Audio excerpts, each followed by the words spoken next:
Karena siapa yang nyangka tiba-tiba MK mengeluarkan keputusan juga di last minute gitu, ya kan? Dan itulah bagi saya sih ya surprise, tapi Itu jalan, ya kita harus meyakini bahwa itu adalah jalan Tuhan Iya. untuk kemudian membuat PKS terpaksa tanda kutip harus mengusung sendiri. Memilih Rahman Bandu. Ya. Itu ya. kenapa?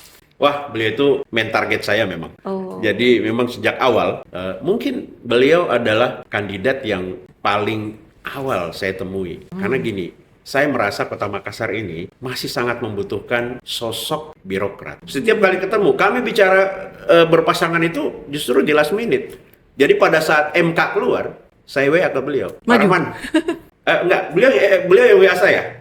Pak Amri, PKS bisa ngusung sendiri nih. Saya jawab, ayo kita maju. Posisinya Pak Rahman Bandu sebenarnya lebih tinggi daripada Pak Amri. Yes. Tapi kenapa Pak Amri yang jadi wali kotanya? Saya bersyukur dengan itu. Kenapa? Beliau incumbent.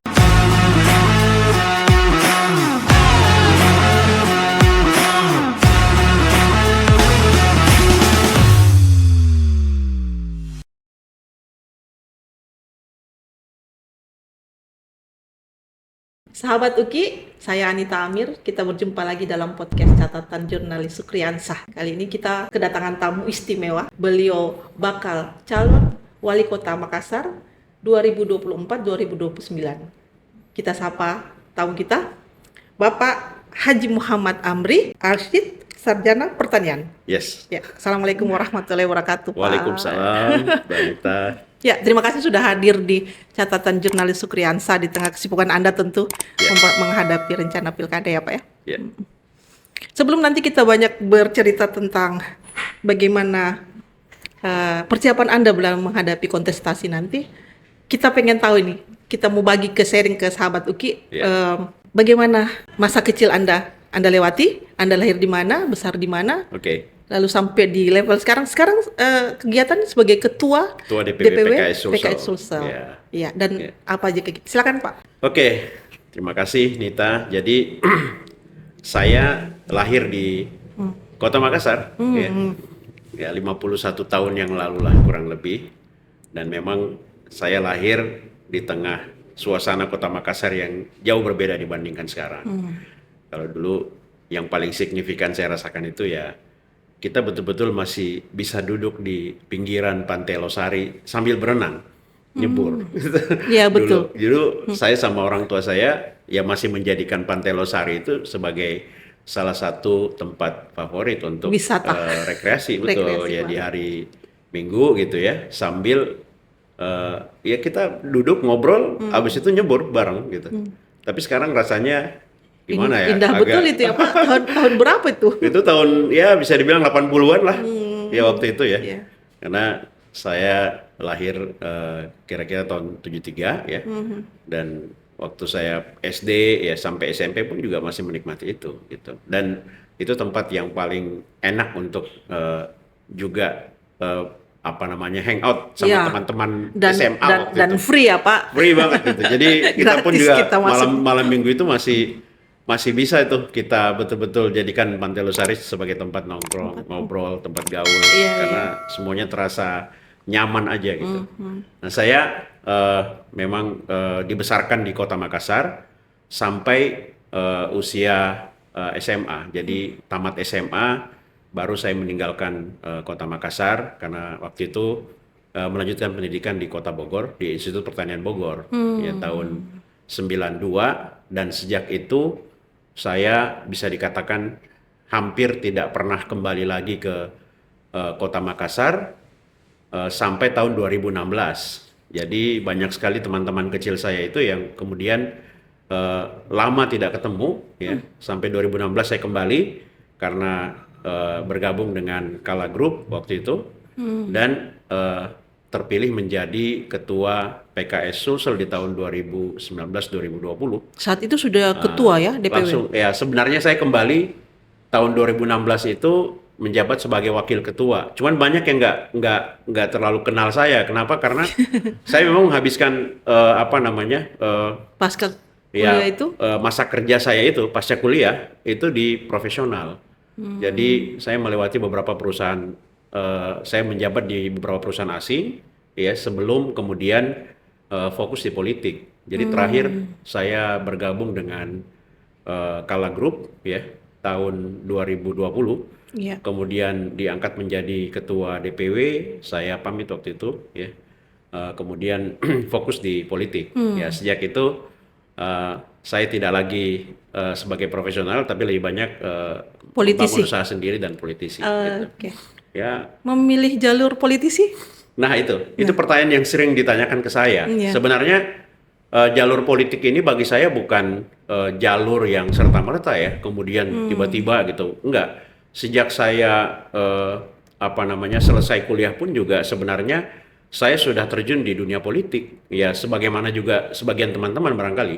Cuman saya tidak vulgar, istilahnya orientasinya itu enggak langsung menjadi caleg atau kepala daerah, enggak. Saya lebih banyak kepada pembangunan sumber daya manusia, khususnya teman-teman yang bergerak di bidang politik. Jadi bisa dikatakan di back office lah gitu, atau di balik layar lah gitu, yang banyak bekerja untuk mempersiapkan para kader ya untuk siap terjun di dunia politik. Saya sendiri karena di dunia profesional, jadi tidak muncul di baliho, tidak muncul di pamflet ya, Betul. karena kedudukan saya sebagai profesional. Ya, Ya, memang perusahaan asing. kami juga agak, ini dari mana ya gitu. Betul, ketika banyak yang bertanya muncul tuh. begitu ya. Ya ada cerita gitu. lucu lah. Iya. Waktu saya kepilih menjadi ketua DPW itu, ya salah satu yang cukup kaget itu ya pertama Pak JK, kemudian juga Pak mantan Gubernur Pak Nurdin Abdullah, karena kami bergaul cukup akrab. Cuman saya karena profesional, ya waktu itu saya tidak mendeklar, tidak secara terbuka menyatakan bahwa saya ini aktif di politik, ya di PKS, sehingga pada saat nama saya muncul di koran sebagai kandidat calon ketua DPW, itu pada nanya orang-orang, bener nggak serius? Saya terpaksa jawab, enggak, itu bercanda, itu teman-teman di koran aja itu gitu kan. Tapi setelah muncul pengumuman bahwa saya terpilih, ya saya nggak bisa menghindar lagi. Mereka semuanya bertanya, sejak kapan gabung PKS? Sejak kapan gabung PKS? Tapi yang akhirnya menjelaskan kemudian ya teman-teman atau kader-kader senior yang ada di PKS bahwa Pak Amri itu ya memang kader senior PKS, cuman nggak pernah muncul di publish. di publik ya. Jadi setelah terpilih ya sudah saya kemudian sudah all out lah gitu. Itu sejak 2016 hitungannya 2016 ya? 2020 lah. Saya baru betul-betul muncul. Bahkan teman-teman saya karena saya punya banyak kolega di luar negeri waktu itu ya. Kebetulan di perusahaan sebelumnya di Monsanto maupun juga di Kala Kakao Industri, ya rekan bisnis saya banyak di luar negeri karena ekspor segala macam gitu. Ya, bidang pertanian, bidang Pak pertanian, ya. Betul. Mereka bertanya, ini serius ini? Saya bilang iya sudah, saya udah politik dulu gitu. Terus jadi nggak bisa lagi nih, masih bisa saya bilang, tapi saya bukan lagi sebagai profesional di perusahaan, tapi ya kita bisa berhubungan sebagai rekanan bisnis lah gitu. Ya, kira-kira apa yang menarik di dunia politik menurut Pak Amri? Iya, ultimate pada akhirnya setelah saya menghabiskan karir saya di beberapa perusahaan asing, termasuk saya 6 tahun di Sampurna, banyak yang nggak tahu saya pernah bekerja di perusahaan rokok. Ya, meskipun saya saya bukan perokok gitu ya, tapi ya saya di bidang pertaniannya yang menyiapkan bahan bakunya ya, tembakau dan cengkeh ya. Tetapi ya kualitasnya pun juga kita tahu. Jadi istilahnya kalau perokok tahunya ngisap rokok, kalau kami tahu apa yang mereka isap. Kandungan rokoknya itu tahu persis. Kandungan yang terbaik atau bukan ya? Iya, betul. Saya 6 tahun di Sampurna, kemudian ya kurang lebih 6 tahun juga di di Kala Kakao. Jika kemudian ditanyakan apa yang menarik di politik, bagi saya ultimate pada akhirnya saya berpikir bahwa di usia saya sekarang yang sudah menginjak kurang lebih sekitar ya hampir setengah abad lah ya, hampir 50 tahun gitu, saya berpikir cara saya kemudian untuk memanfaatkan semua pengetahuan yang saya dapatkan, interaksi sosial yang selama ini saya lakukan adalah dengan memberikan manfaat kepada masyarakat lebih besar, dengan menerapkan apa yang pengalaman saya, knowledge yang saya dapatkan untuk kemudian membangun daerah saya, membangun masyarakat gitu. Karena terus terang yang paling menggelitik saya itu ya pada saat berkunjung ke kota-kota besar di berbagai belahan dunia, melihat kenapa kok kita nggak bisa seperti ini. Ya isinya manusia juga sama, meskipun mungkin rambutnya beda gitu ya, tapi saya yakin ya isi kepalanya sama. Harusnya gitu. Bisa sama. Harusnya bisa gitu. Dan sumber daya alam pun juga bisa dikatakan harusnya kita bisa lebih baik dibandingkan mereka. So Apa masalahnya gitu? Ini kemudian yang men-challenge saya untuk kemudian terjun sebagai masuk di politik dan sekaligus juga ingin berkontribusi secara langsung karena eksekutif otomatis kayak sekarang ini setelah saya melihat ya legislatif ya, tetapi eksekutif jauh lebih punya peluang lebih menantang. Ya, punya peluang lebih menantang untuk bisa kemudian memanage kota menjadi lebih baik gitu. Nah, itulah kemudian yang mendorong saya untuk maju sebagai bakal calon wali kota karena berharap ya bisa berkontribusi langsung, bisa memanage secara langsung dan bisa menunjukkan bahwa Makassar insya Allah bisa sama ya, bisa kompetitif dibandingkan dengan daerah-daerah atau kota-kota lain di berbagai belahan dunia. Ya. Ini menarik Pak karena begini, saya membaca sebuah artikel tentang hasil survei internal Anda di PKS. Kalau berhitung-hitung berdasarkan survei itu, potensi Anda hanya dihitung sebanyak 16,8%. Artinya kalah jauh dibandingkan dengan kandidat yang lain gitu ya. Betul. Terus apa rasanya? Apa yang membuat Anda optimis untuk tetap maju gitu dengan survei yang itu yang sangat kecil? Atau Anda juga punya survei sendiri misalnya? Ya, itu survei individu ya, yang kemudian kalau kita gabungkan dengan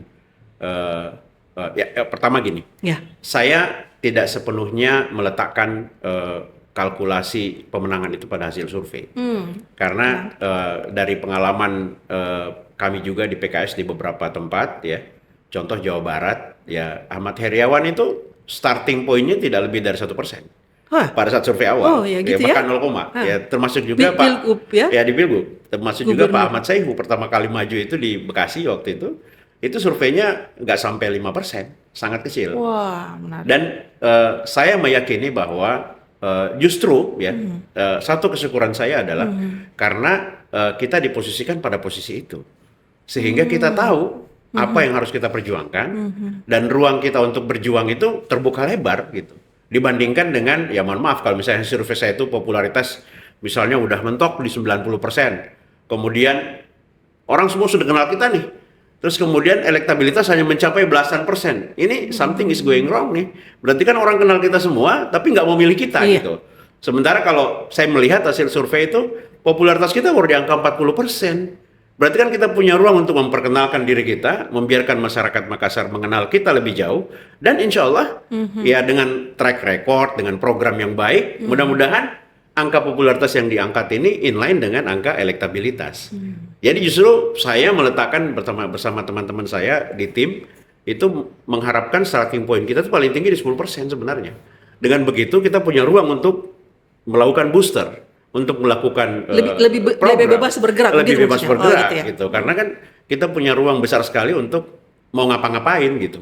Kalau kita popularitas sudah tinggi, pasti akan hati-hati sekali nih.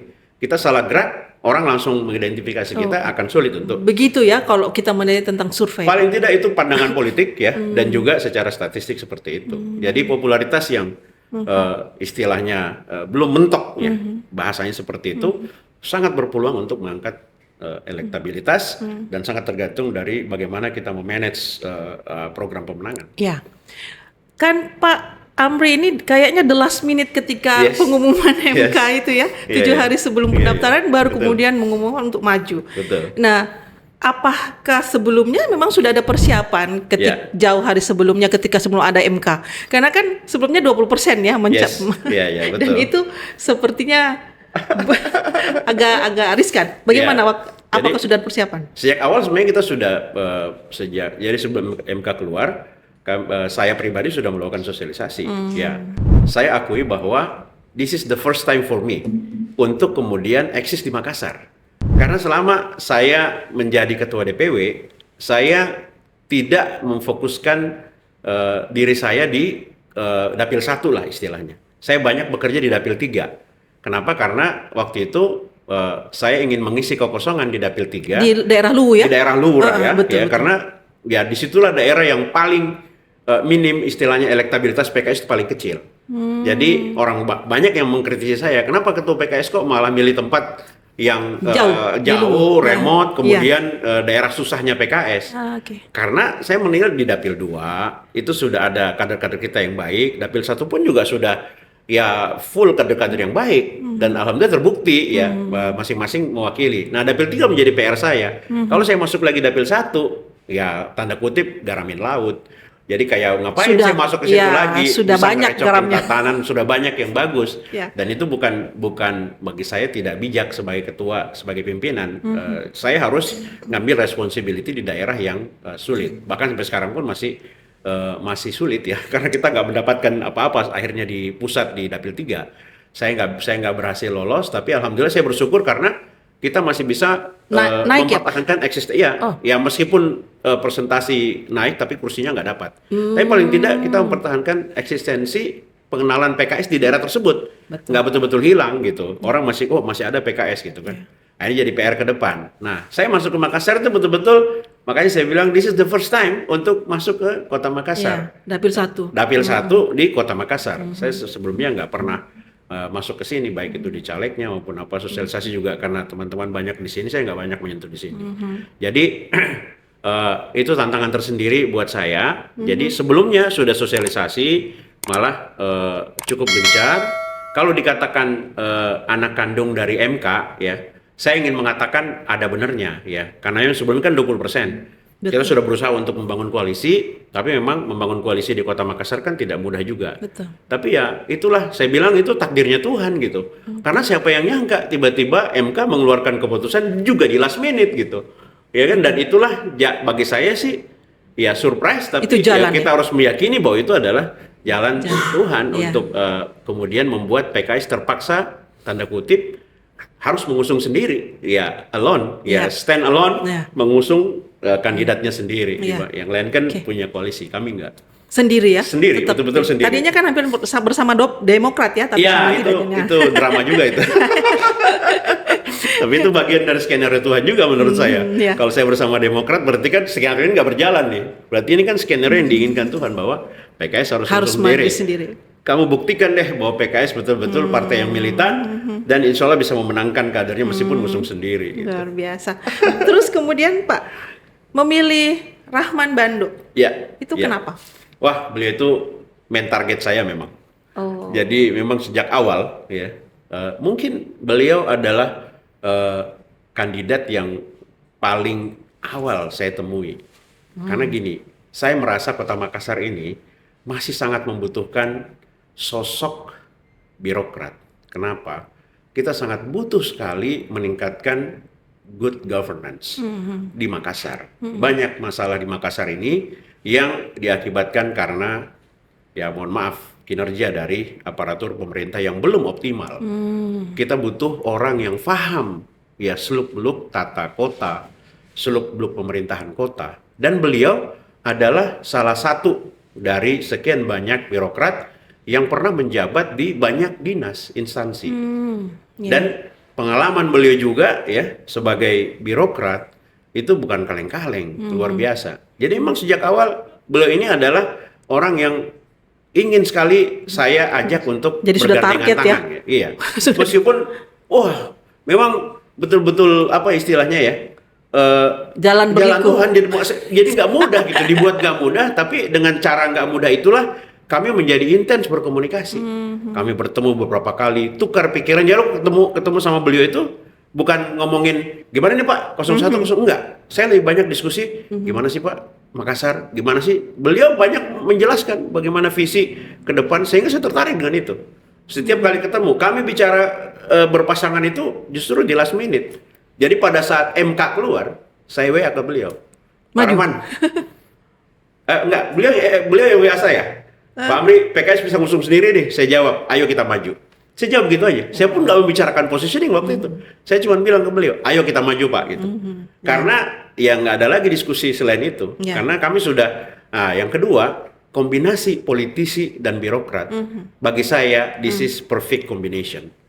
Ya kan? Karena pemerintahan butuh politisi. Kenapa? Mitranya adalah DPRD. Kalau kita bukan politisi, maka komunikasi dengan DPRD pasti akan bisa timpang susah gitu loh. Karena kalau seorang kepala pemerintahan tidak paham bagaimana dinamika politik, maka pasti akan timbul masalah di komunikasi. Masalah di komunikasi ini masalah yang tidak pernah berhenti. Masalah akan terus berlangsung sepanjang pemerintahan. Hanya karena komunikasi politik yang buruk. Nah, saya butuh backup seorang birokrat yang paham betul bagaimana menata aparatur pemerintah, dan beliau orangnya. Nah, makanya saya bilang ini pasangan meskipun di last minute, tapi ya perfect combination. Gitu ya. Ya mohon maaf dibandingkan dengan pasangan yang lain, bukan ingin mengecilkan yang lain, tapi kombinasi ini tidak ditemukan di yang lain, cuman ada di Aman. Makanya insya Allah Makassar aman. Aman. Akronimnya aman ya. Aman. Amri Rahman. Amri Rahman. Oh, Amri Rahman. Oke. Ini kan menarik ini. Kan tadi Pak Amri bilang positioning itu tadi belum ditentukan ya pada saat bicara dengan Pak Rahman. Nanti nah, ya. Ini kan survei juga menjelaskan bahwa posisinya Pak Rahman Bandu sebenarnya lebih tinggi daripada Pak Amri. Tapi kenapa Pak Amri yang jadi wali kotanya? Saya bersyukur dengan itu. Kenapa? Beliau incumbent. Beliau sudah pernah maju kan? Iya. Ya kan? 2020. Ya, bersama Pak Munafri waktu itu sebagai wakil wali kota. Saya pertama kali. Maka kalau elektabilitasnya lebih tinggi, something is going wrong dong. Ya kan, saya akan bertanya, berarti nggak pas nih. Ya kan? Masa saya yang baru masuk lebih populer dibandingkan beliau? Berarti beliau kan nggak bagus-bagus amat nih. Jadi realistis itu. Exactly, betul. Harusnya beliau memang lebih tinggi, lebih populer. Elektabilitas harusnya lebih baik karena beliau sudah yang kedua kalinya gitu. Saya bersyukur dengan itu. Itu masuk indikator saya. Nah, permasalahannya kenapa saya yang harus 01? Ini permasalahan politik. Ya, yang bawa kursi saya gitu. 6 kursi ya? Iya, 6 kursi. Sementara beliau kan sebagai kader Demokrat harusnya yang kan tidak diusung juga oleh Demokrat. Tapi saya sampaikan ke beliau, saya bilang ya kerjasama kita, koalisi kita, kolaborasi kita harus menentukan ada yang 01, 02. Dan bagi saya akan meletakkan itu sebagai sebuah positioning yang equal. Dan sejak awal saya komunikasi sama beliau bahwa kita lihat ya, karena kan sebagian besar calon wakil wali antara kota, wali kota dan wakilnya equal dalam peran. Ya kan tidak mungkin dalam struktur. Dalam peraturan perundang-undangan kan pasti ada yang mengatur. Betul. Ya kan, siapa yang sign, siapa yang tidak sign, segala macam kan diatur secara peraturan perundang-undangan. Tapi bukan itu poinnya kan. Tapi poinnya adalah orang juga sering bilang bagaimana power sharing. Bagi saya poinnya bukan di power sharing, tapi sinergi. Bagaimana kita meletakkan peran pemerintahan itu secara kolaboratif. Kita menempatkan pada peran masing-masing. Ya kan? Karena yang kita tuju, saya sepakat dengan beliau nih. Kenapa kami akhirnya juga last minute menyatakan, oke, kita maju bersama. Itu karena kami sepakat bahwa orientasi kita bukan di jabatan. Orientasi kita adalah membangun Makassar menjadi jauh lebih baik. Membangun Makassar seperti yang orang bilang mungkin sebagai metropolitan yang bersahaja gitu. Karena satu titik tekan saya adalah saya ingin menjadikan kota Makassar menjadi kota yang maju. Tetapi bagi saya poin terpentingnya adalah sumber daya manusia. Karena kalau sumber daya manusia, saya bilang yang membuat Paris mungkin Berlin itu atau apapun itu hebat, bukan karena gedung pencakar langitnya loh, tapi karena attitude masyarakatnya, tapi karena kecerdasan dari penduduknya yang membuat kota itu terlihat indah. Coba bayangkan kalau misalnya tempat itu bagus, maju sekali, tapi kemudian culture orang-orangnya tidak sopan, hancur kota itu. Barbar. Nah, kita di Makassar punya adat, punya culture yang sangat baik. Ini yang kita mau bangun sehingga manusianya menjadi kompetitif. Pada saat manusia kompetitif, orang nggak peduli tuh bangunannya mungkin heritage barangkali, tapi yang orang cerita, kalau kamu ke Makassar kamu akan mendapatkan orang-orang yang cerdas, orang-orang yang sopan, polite, ya sangat ramah. Orang kan mana? Pasti orang ke sana. Gitu. Berakhlakul karimah. Berakhlak yang baik gitu. Itu yang akan orang ceritakan. Bukan sebaliknya. Jadi kami membangun ya modernisasi dengan tetap dibalut oleh culture Bugis Makassar yang baik, kemudian sumber daya manusia yang kompetitif. Pak Amri, Anda kan mau maju sebagai wali kota nih. Wali kota Makassar maksud saya. Insya Allah. Sudah identifikasi enggak apa persoalan-persoalan di Makassar sebenarnya? Itu banyak sekali itu. Apa misalnya yang sudah Anda? Ya mungkin kami tidak akan membocorkan semuanya karena khawatirnya nanti prematur jadinya gitu. Iya. Tetapi paling tidak ada 5 persoalan besar yang kami soroti saat ini. Jadi orang sering berkata, pertama mungkin masalah banjir, ya. Orang hanya melihat mungkin dampaknya banjir. Tapi bagi saya persoalannya kan nggak di situ. Kalau kita mau gali, karena saya kebetulan di profesional, maka seringkali melihat ekses dari sebuah banjir itu pasti ada grassroots-nya. Ada apa namanya ya, orang bilang kalau kita gali fishbone-nya, kita kita pakai metode tulang ikan, kita akan menemukan akar permasalahannya apa. Ya kan? Nah, ini kami masuk ke situ dan insya Allah kami menemukan itu. Oke. Apa akar permasalahan dari Jadi itu salah satu cita-citanya ya. Belum bisa dibocorin ya. Tapi insya Allah itu akan menjadi salah satu. Bagus itu. Akan menjadi salah satu salah satu hal yang kita salah akan, satu yang program yang Anda prioritaskan kita akan untuk prioritaskan. Banjir. Oke. Yang kedua, pemerataan pendidikan. Ya mohon maaf sampai saat ini ya contoh ya zonaisasi gitu. Nah, itu persoalan. Ini membuat masyarakat tidak pede untuk bersekolah, even barangkali sekolah di samping rumahnya. Ada sekolah, dia tinggal di sini, persis di samping rumah dia ada sekolah yang ingin dia tuju levelnya. Tapi saya nggak mau gitu. Something is going wrong nih. Ada apa gitu loh. Apakah karena fasilitasnya atau guru pengajarnya? Berarti kan ada yang salah dengan sistem pengelolaan pendidikan kita. Kenapa harus ada sekolah unggulan? Ya. Berarti ada sekolah yang tidak unggul dong. Oke. Itu tanggung jawab siapa gitu loh. Nah, insya Allah kami punya solusinya. Kita punya solusi. Mungkin tidak harus spend a lot of money, ya, a lot of budget. Tapi kalau kita mau berpikir sedikit keras untuk kemudian melakukan pengaturan, insya Allah akan jauh lebih baik nih. Karena menurut saya kuncinya di sini nih. Pada saat kita berhasil menata sistem pendidikan yang mempunyai kualifikasi yang setara, maka anywhere masyarakat mau milih sekolah mana aja pasti akan happy. Iya kan? Betul. Istilahnya harusnya masyarakatnya yang bingung nih. Tapi nggak bingung lagi, pasti dia akan memilih tempat yang dekat dengan lingkungan rumahnya dia. Betul. Apa dampak positifnya lagi? Maka antara rumah dan sekolah jaraknya menjadi relatif dekat. Betul. Antara pendidikan rumah dan pendidikan sekolah menjadi kecil gapnya. Masalah terbesar anak-anak sekarang adalah antara sekolah dengan rumahnya jauh. Sehingga ada ruang, tanda kutip ya, antara sekolah dengan rumah yang bisa mempengaruhi pergaulan mereka. Bisa mempengaruhi cara mereka berinteraksi. Disitulah ruang kejahatan bisa masuk. Pada saat anak-anak, bayangkan anak SMP harus bersekolah jauh dari rumahnya dia. Iya, dia dijemput.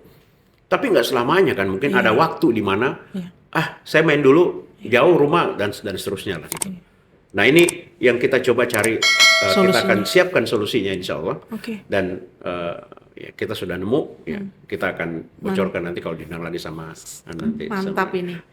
Ketiganya apa lagi masalahnya? Yang ketiga, ya, ini yang sering sekali menjadi pertanyaan kekinian, masalah tenaga kerja atau kesempatan kerja. Pengangguran ya Pak? Ya, angka pengangguran. Saya nggak terlalu senang menggunakan angka pengangguran sih, karena sekarang banyak pengangguran nggak kentara. Tapi permasalahan terbesar kita saat ini adalah generasi Z, generasi milenial. Kemana mereka setelah kuliah? Atau mungkin yang tidak ingin melanjutkan kuliah setelah SMA. Lapangan kerja tidak tersedia. Dan ini seperti bola salju. Matter of time, semuanya akan menjadi permasalahan besar di kota. Ya, mereka bisa merantau. Tapi alangkah tidak kompetitifnya sebuah kota yang tidak mampu menyiapkan lapangan kerja bagi warganya sendiri. Sementara tidak bisa dipungkiri, tidak bisa ditolak bahwa masyarakat kota, masyarakat mereka pasti akan bertumbuh, suka nggak suka. Betul. Nah, katanya nanti akan ada ledakan demografi. Exactly. 2020. Sebagian orang bilang itu sebagai bonus, sebagian bisa jadi disaster, bisa jadi bencana buat kita. Betul.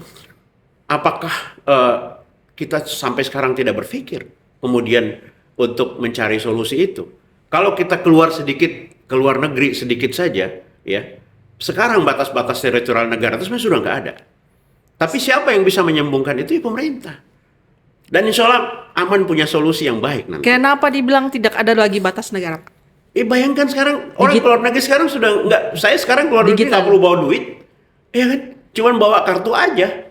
Nggak kartu pun sekarang udah dibanting, handphone dengan menggunakan, nggak ada lagi mata uang, kita nggak, ya istilahnya cukup dengan paspor kita sudah bisa kemana-mana tuh. Ya sekarang mulai visa sudah mulai dihilangkan satu persatu. Di mana batas teritori negara? Anak saya, mohon maaf, anak saya kuliah di Jerman, yang pertama, yang kedua sekolah di Turki. Itu kita berhubungan komunikasi setiap hari udah kayak dia sekolah di samping rumah itu dengan teknologi yang ada. Iya. Iya kan? Iya. Kita bisa komunikasi. Digitalisasi tidak terelakkan ya. Exactly, betul. Dan dia di sana, dia warga Indonesia. Anak saya yang pertama itu di Jerman pakai kerudung ya, sama seperti Nita. Ya. Tapi dia terpilih cewek, menjadi presiden ISEC. Presiden ISEC itu adalah kayak BEM-nya Jerman tuh. Saya nanya, kok kamu yang dipilih? Kamu kan berhijab sementara teman-teman kamu boleh. Dia bilang, I don't know. Berarti mereka sudah tidak melihat lagi perbedaan antar ras, tidak lagi. Ya mereka hanya melihat kompetensi. Yang penting kan sekarang adalah kemampuan berbahasa. Pada saat kita bisa berkomunikasi dengan orang, siapapun di berbagai belahan, maka kita akan menjadi bagian dari mereka. Jadi warga dunia. Exactly, itu yang saya mau bilang. Kita menjadi bagian dari warga dunia.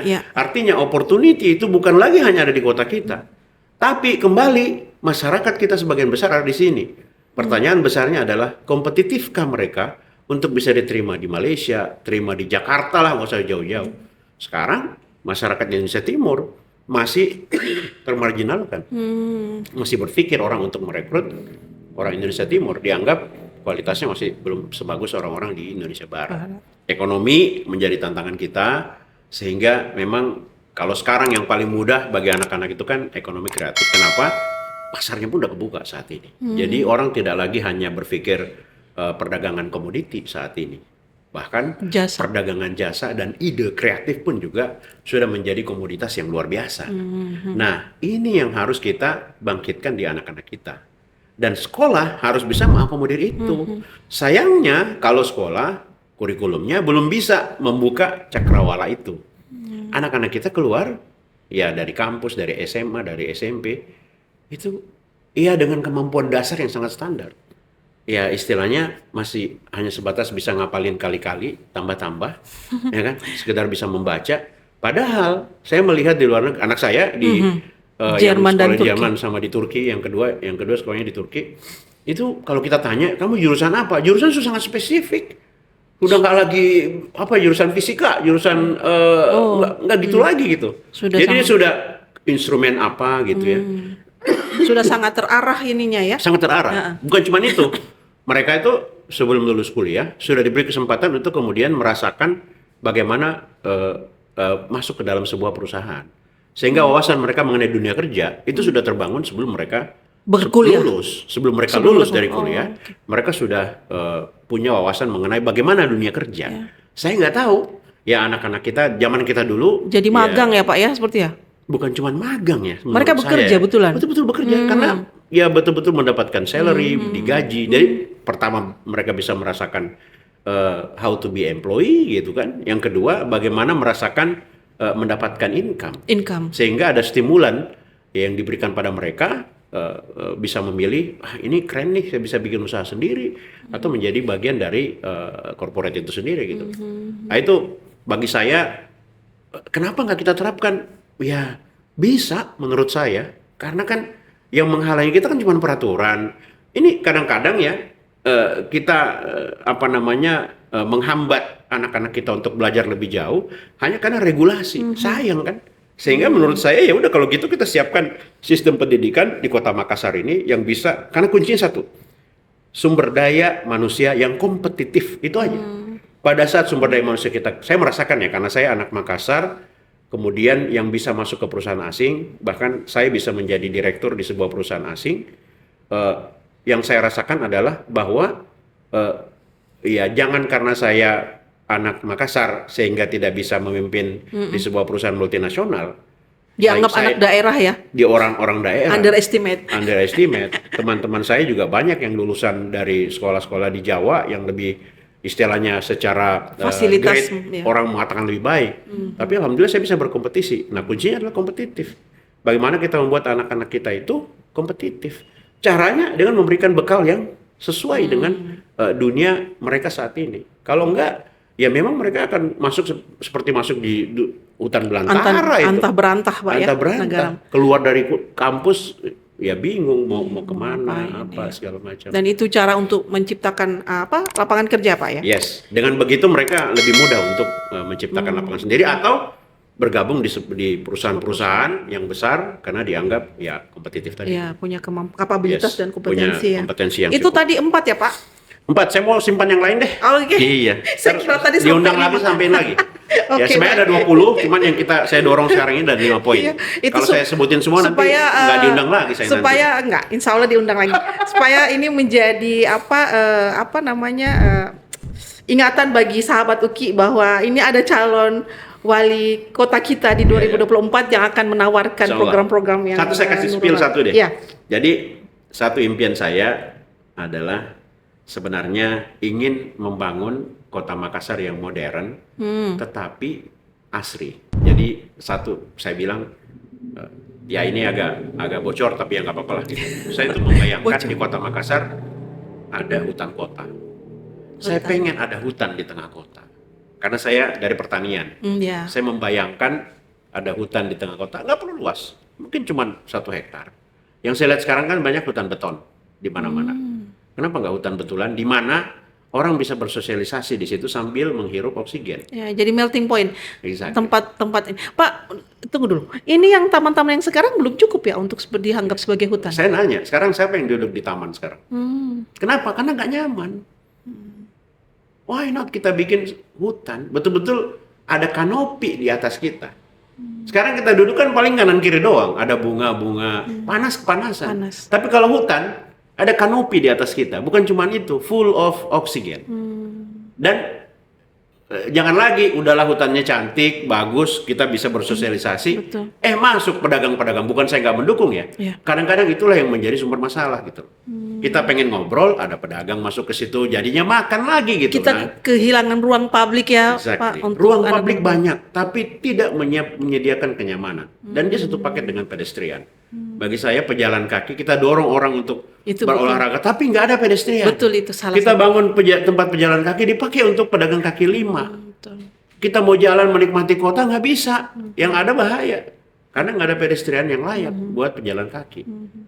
Ini spill saya, tapi ya insya Allah akan kita buat seperti itulah. Iya, itu menarik memang. Makassar. Tapi saya punya beberapa catatan itu termasuk yang ternyata Pak Amri sudah menyebutkan tentang bagaimana lingkungan yang menciptakan lingkungan yang asri. Kita ini kan sekarang Pak masuk di era digital ya. Yes. Ya dan bagaimana Anda mau membangun Makassar dengan warga yang menghadapi digital dan masih ada ketimpangan di persoalan di pendidikan lah, di persoalan kapabilitas SDM-nya. Bagaimana kita menghadapi? Digitalisasi itu kan tidak bisa kita lihat sebagai objektif, sebagai tujuan, bukan. Itu adalah sarana. Kita harus meletakkan tujuan kita beyond that. Digitalisasi itu adalah sarana pendukung aja untuk mengantarkan kita pada kemajuan yang sesungguhnya. Contoh kecil. Sebenarnya digitalisasi itu salah satu efek positif yang dimunculkan itu adalah mengurangi dampak negatif pada environment. Karena dengan adanya digitalisasi kan kertas bisa dikurangi, paperless. Iya, betul. Baliho, bando yang menggunakan plastik itu harus bisa dikurangi. Betul. Jadi bisa dibayangkan sampai sekarang masih jadi pemandangan kita sehari-hari di depan kota. sekolah. Ya, betul. Ada band, Spanduk, baliho, spanduk. Betul. Kenapa Dan plastik, Pak. Kenapa nggak kita ganti jadi videotron aja? Itu kan salah satu ya contoh digital. Ya. Belum kalau kita masuk ke pendidikan. Digital ini adalah tujuannya untuk membuka cakrawala yang lebih luas. Betul. Cuman akan menjadi masalah kalau orientasinya nggak jelas. Bisa menjadi sumber bencana juga kan buat kita. Kalau kita tidak arif menggunakan fasilitas digital tersebut. Internet. Parking, ya kan? Kalau kita berhasil mendigitalisasi itu, ya, banyak orang bilang, wah banyak dong nanti lapangan kerja tukang parkir yang hilang. Jangan lihat dari aspek itunya. Tapi lihatlah aspek ya, pendapatan penghasilan daerah bisa lebih meningkat karena kontrol digital. Peningkatan inilah kemudian yang kita kembalikan kepada masyarakat yang tadi kehilangan peluang tadi untuk mendapatkan peluang lain yang lebih baik gitu. Iya. Ya. Jadi kalau saya melihat digitalisasi itu bukan tujuan. Itu adalah sarana yang harus kita manfaatkan ya. Dan bukan cuma itu di jalan anywhere orang bisa belajar kok. Sekarang masalahnya sekarang adalah semua videotron yang di jalan cuma dipakai untuk komersil. Kenapa nggak kita berpikir lebih jauh untuk menjadikan itu sebagai sarana edukasi bagi masyarakat? Sehingga yang namanya pedagang kaki lima sekalipun juga bisa belajar tuh. Dari videotron kan time-nya panjang itu, durasinya panjang. Ya selipinlah dikit pesan kemasyarakatan, pesan agama barangkali ya. Apapun itu kita sisipkan di situ. Jangan melulu cuman komersil gitu loh. Nah, inilah peran pemerintah bisa masuk ke situ. Salah satu aja contoh digitalisasi. Tetapi yang saya rasakan karena saya di profesional, bagaimana hebatnya dunia digital, saya bertransaksi triliunan rupiah. Itu hanya dari gadget. Betul. No paper. Ya, at all. Ya. Saya betul-betul hanya menggunakan handphone saya yang kecil itu dan saya menghitung transaksi saya sebulan itu bisa triliunan gitu. Can you imagine gitu? Ya, triliunan itu sudah, kalau mau pakai dokumen itu sudah setinggi apa tuh dokumennya? Jadi pakai, karena ada trustworthy di situ.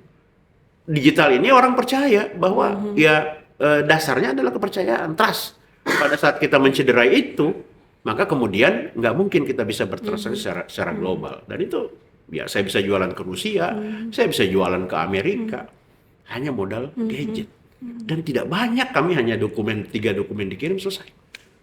Masuk. That's digital. Jadi ke depan kita akan memaksimalkan fasilitas digital ini untuk semua aspek, termasuk lapangan pekerjaan, insya Allah. Kita punya jurusnya. Mantap. Pak, kemudian ini berkaitan dengan digital juga ya, artinya harus ada pengetahuan di masyarakat ya. Yes, ada kesadaran. Kita lihat sekarang kan bagaimana masyarakat kita, terutama yang kita khawatirkan adalah Gen Z, bagaimana dunia digital mengubah cara berpikir mereka, cara gaya hidup mereka menjadi sangat tidak menurut saya tidak sehat ya, beberapa misalnya secara fisik maupun psikis gitu. Ternyata itu bagaimana Anda melihat tantangan itu? Ya, kemiskinannya juga orang. Betul. Kita sebut itu sebagai global influence ya. Jadi nggak ada yang bisa membendung. Ya, anak-anak kita cuma butuh mungkin 20.000 kali ya, modal kuota. Ya kan? Bisa mengetahui apapun, almost anything lah mereka bisa tahu gitu. Sepanjang mereka punya pengetahuan untuk melakukan searching, maka mereka tidak ada lagi barrier bagi mereka untuk mengetahui apapun, ya kan? Nah, inilah yang sering saya bilang kombinasi antara ketahanan keluarga dengan pendidikan formal. Jadi harus spill lagi jadinya kan.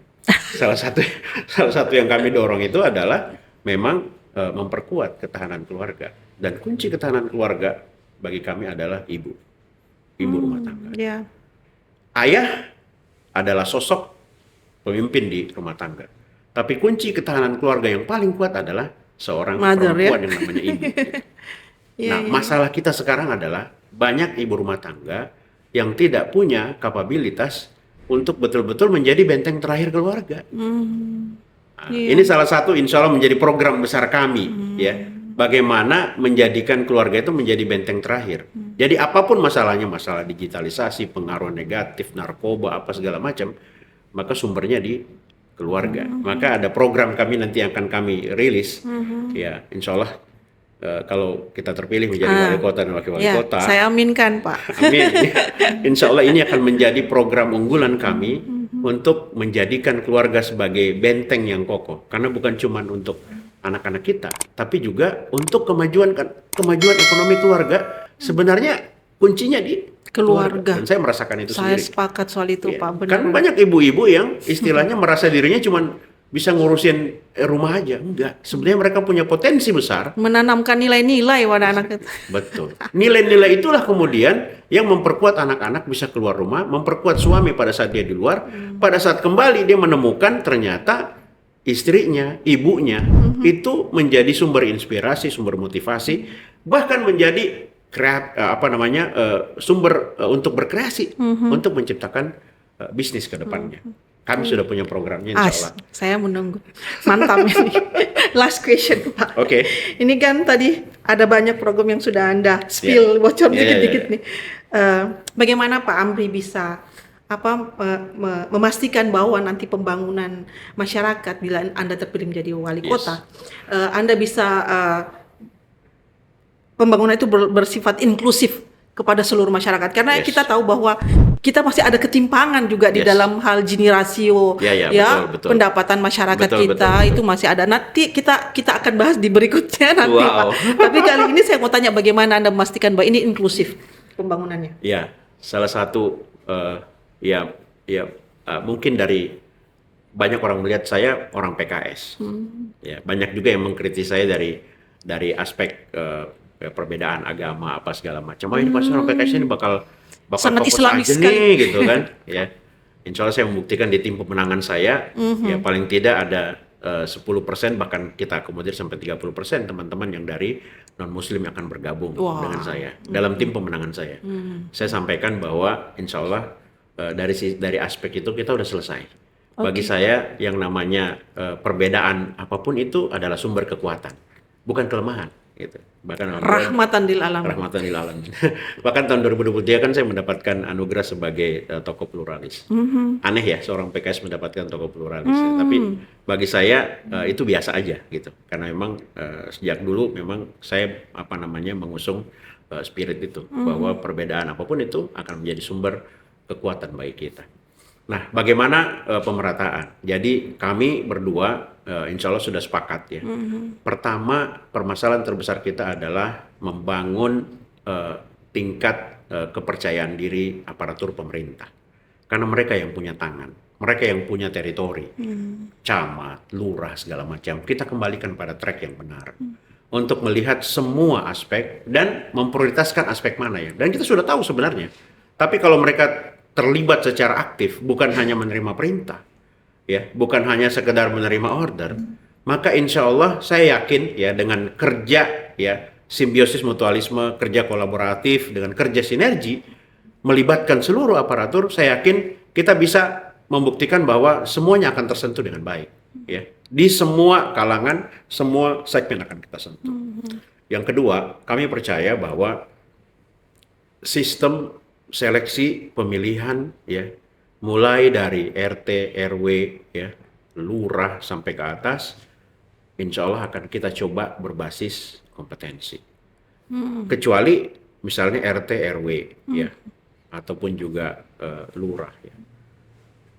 Kami sangat menginginkan mereka adalah tokoh panutan di daerahnya, bukan lagi orang yang kita tunjuk. Akan sangat berbeda. Pada saat kita nunjuk orang, naruh orang, dibandingkan dengan masyarakat yang memilih dia. Dan itulah pemerintahan terkecil di masyarakat yang harusnya mereka adalah perwakilan tokoh informal leader yang ada di masyarakat. Yang menjadi corong masyarakat. Menjadi penyambung lidah masyarakat untuk menyampaikan apa yang menjadi permasalahan mereka. Kalau ini tidak terjadi, pasti ada gap tuh. Ya, informal leadernya kemana, masyarakatnya kemana. Nah, ini adalah salah satu cara untuk ya mengedepankan inklusivisme.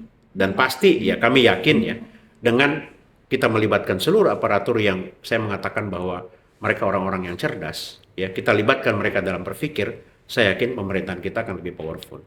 Karena itulah fungsi dari aparatur negara kan, untuk mendukung pemerintahan supaya menjadi pemerintahan yang kuat.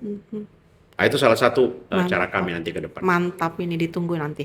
Pak, oke. Ya. Ini yang paling terakhir deh.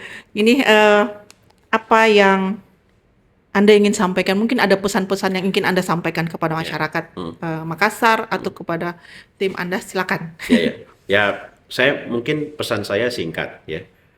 Pertama, bahwa kita tidak mungkin meraih kemenangan itu ya tanpa niat yang baik. Pertama, luruskan niat kita. Ya, saya minta siapapun itu, tim saya terutama ya, saya minta mereka meluruskan niat bahwa kita betul-betul berjuang untuk mendapatkan sosok pemimpin yang terbaik, dan insya Allah kita menjadi bagian dari itu. Untuk masyarakat, ya, tolong, ini adalah kesempatan kita, ya, untuk kemudian menjadikan ke depan Kota Makassar menjadi jauh lebih baik. Caranya adalah, ya, tolong fokus pada apa yang menjadi target, visi, misi dari kandidat. Jangan yang lain, ya, sehingga kita bisa mendapatkan calon pemimpin yang betul-betul memihak kepada masyarakat. Insya Allah seperti itu. Baik Pak Amri, terima kasih banyak Pak. Ya. Dan saya baca juga Anda mau berulang tahun ya di bulan Insya Allah tanggal 20, September ini. 22 September. Makanya, pada saat penetapan. Nah, itu saya deg-degan juga itu ya, yang sampai pada saat Insya Allah penetapan semuanya ya. akan berkah ya. Insya Allah, amin.